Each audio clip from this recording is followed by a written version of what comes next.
नमस्कार मित्रों, कैसे आप लोग? अच्छे हैं? बहुत अच्छी बात।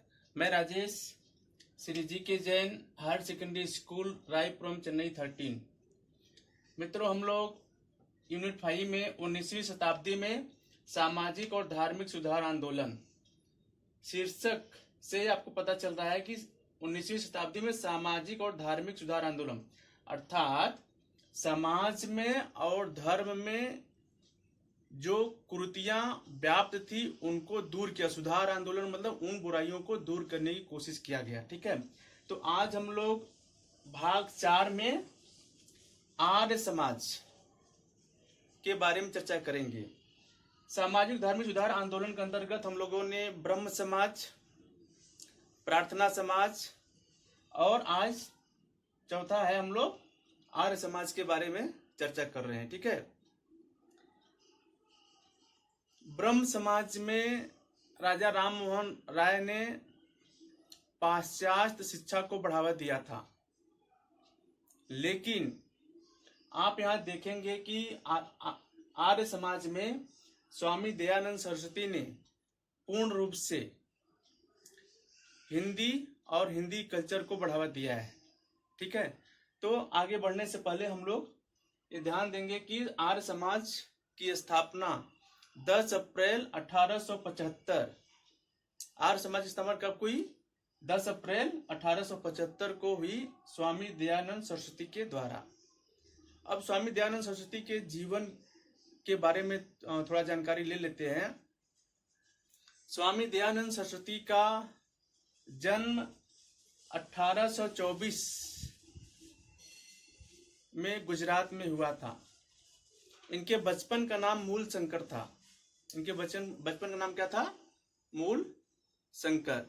ये छोटी उम्र में ही घर त्याग करके बाहर निकल गए और आगे चल करके मथुरा में पहुंचे और मथुरा में इनके गुरु स्वामी बिरजानंद से मुलाकात होती है और स्वामी बिरजानंद ने इनको शिक्षा देना शुरू करते हैं।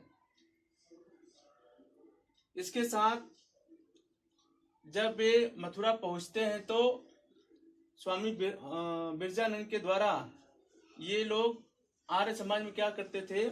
पशु बलि, जंतर मंतर, मूर्ति पूजा, जैसा हम लोगों ने ब्रह्म समाज, प्रार्थना समाज में पढ़ा है। यानी कि समाज में जो कुरीतियां व्याप्त थी, अंधविश्वास हो गया, जंतर मंतर हो गया, टोटके हो गए, बहुत सारे जो अंधविश्वास फैले हुए थे, तो उनका इन लोगों ने क्या किया? बहुत ही घोर विरोध किया। तो आगे चल करके आर्य समाज ने सिद्धांत प्रतिपादित किया। उन सिद्धांतों में से पहला सिद्धांत क्या है? सभी सत्य में ईश्वर है, अर्थात जो सत्य है वही ईश्वर है। जहां पर ईश्वर है वही सत्य है, जहां सत्य है वहीं विजय है। ठीक है, तो इसका मतलब ये आर्य समाज में निकाला गया। दूसरा है ईश्वर सर्वव्यापक, निराकार, सर्वशक्तिमान, न्यायकारी, दयालु, अजन्मा, अनंत, अजर, अमर है। अर्थात आर्य समाज में बताया गया कि ईश्वर निराकार है, ईश्वर का कोई आकार नहीं है। ईश्वर किसी भी आकार में दर्शन दे सकते हैं, ईश्वर का कोई निश्चित आकार नहीं है। दूसरा कहा गया ईश्वर सर्वव्यापक है, ईश्वर सब जगह व्याप्त है। आपके हृदय में है, मेरे हृदय में है। ईश्वर जगत के हर जीव प्राणी में विद्यमान है, ईश्वर कण कण में विद्यमान है। ऐसा आर्य समाज के द्वारा, आर्य समाज के सिद्धांत में कहा गया। ईश्वर सर्वशक्तिमान है। इस जगत में, इस ब्रह्मांड में सबसे शक्तिमान यदि कोई है तो वह ईश्वर है, जिसके द्वारा इस सृष्टि की रचना की गई। ईश्वर से बड़ा शक्तिमान और कोई दूसरा नहीं है। न्यायकारी, ईश्वर सबसे बड़ा न्यायकारी होता है। इस पृथ्वी पर आपके साथ अन्याय हो जाए, कष्ट कोई दे, वो अलग है, लेकिन ईश्वर आपके साथ हमेशा अच्छा करता है। अगला है ईश्वर दयालु है। ईश्वर कितना दयालु कोई नहीं है। ईश्वर सभी जीव जंतुओं पर, सभी प्राणियों के ऊपर दया करता है। अगला अजन्मा, ईश्वर अजन्मा अर्थात ईश्वर की कभी जन्म नहीं है, उसकी मृत्यु नहीं है। अनंत अजर अमर, ईश्वर अनंत है, उसका कोई आकार नहीं है।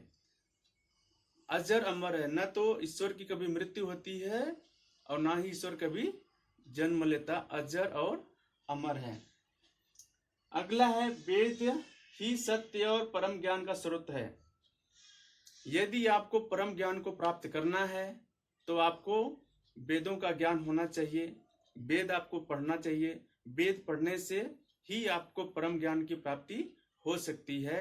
वेद के माध्यम से आपको सत्य का ज्ञान कराया गया है। अगला है सत्य को ग्रहण करें और असत्य का त्याग करें। जो सही है उसी को हमको स्वीकार करना चाहिए, जो गलत है उसको हमको अस्वीकार कर देना चाहिए। गलत चीज का कभी भी समर्थन हमको नहीं करना चाहिए, चाहे कितना भी कोई कष्ट हो, कोई समस्या हो, डर के कारण हमको असत्य का साथ नहीं देना चाहिए। ठीक है। अगला है धर्म सत्य और असत्य का विचार।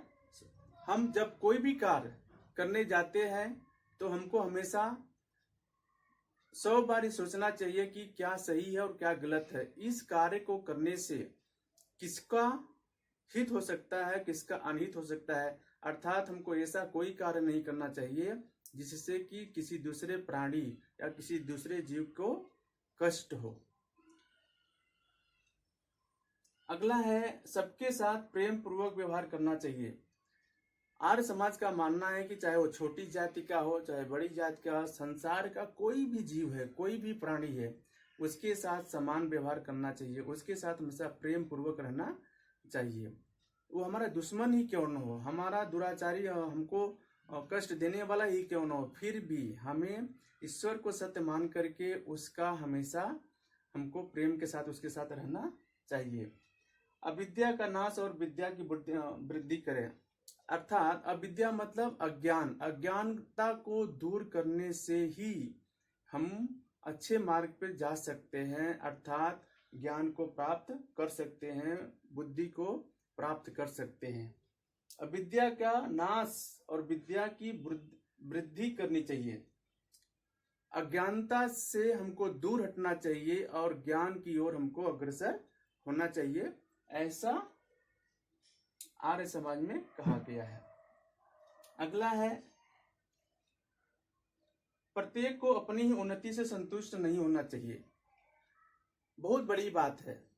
अगर हमको किसी एक व्यक्ति को हमको स्वतंत्रता मिल जाती है, हम उन्नति कर लेते हैं तो हम स्वतंत्र हो जाते हैं। हम ये सोचते हैं कि हमारे जैसा कोई नहीं है, जो है वो हम ही है, लेकिन ये सोचना गलत है। हम स्वतंत्र हैं, हम उन्नति कर लिए हैं तो हम अपने साथ साथ दूसरों की उन्नति के बारे में कोशिश करें और दूसरों को भी अच्छे मार्ग बताएं, दूसरों का विकास करें, दूसरों को बारे में सोचें।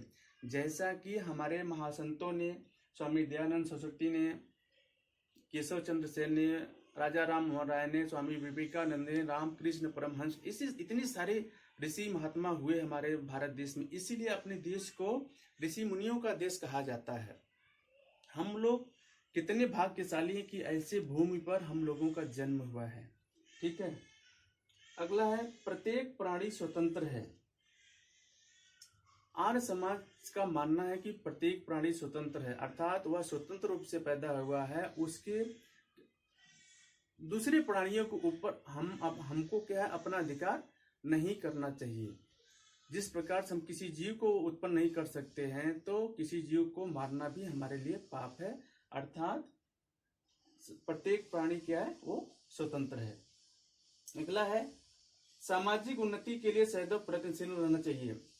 सामाजिक उन्नति के लिए, समाज की उन्नति के लिए, समाज के विकास के लिए हमें सभी लोगों को हमेशा प्रयत्नशील रहना चाहिए। समाज जैसे अब देखिए सामाजिक सुधार आंदोलन क्या है, कितने सारे लोग समाज की उन्नति में आए, समाज के बदलाव में आए। राजा राम मोहन राय, केशव चंद्र, दयानंद सरस्वती, विवेकानंद और देवेंद्रनाथ टैगोर, इतने लोगों ने समाज के सुधार के लिए सदैव प्रयत्नशील रहे और आगे आए, और जिसके कारण से हमारे समाज में व्याप्त बुराइयों को उन्होंने दूर किया। और स्वामी दयानंद सरस्वती ने क्या कहा कि बुरे से बुरा देसी राज्य, बुरे से बुरा देसी राज्य अच्छे से अच्छे विदेशी राज्य से अच्छा है। क्या क्या इन्होंने कि बुरे से बुरा देसी राज्य और अच्छे से अच्छा विदेशी राज्य से अच्छा है। कहने का तात्पर्य है कि हम अपने देश को स्वतंत्र करना चाहते हैं और हमारे देश में चाहे अच्छी सरकार हो चाहे अच्छे लोग हों, फिर भी उन विदेशियों से, उन फिरंगियों से, उन लोगों से हमारा राज्य सबसे अच्छा है।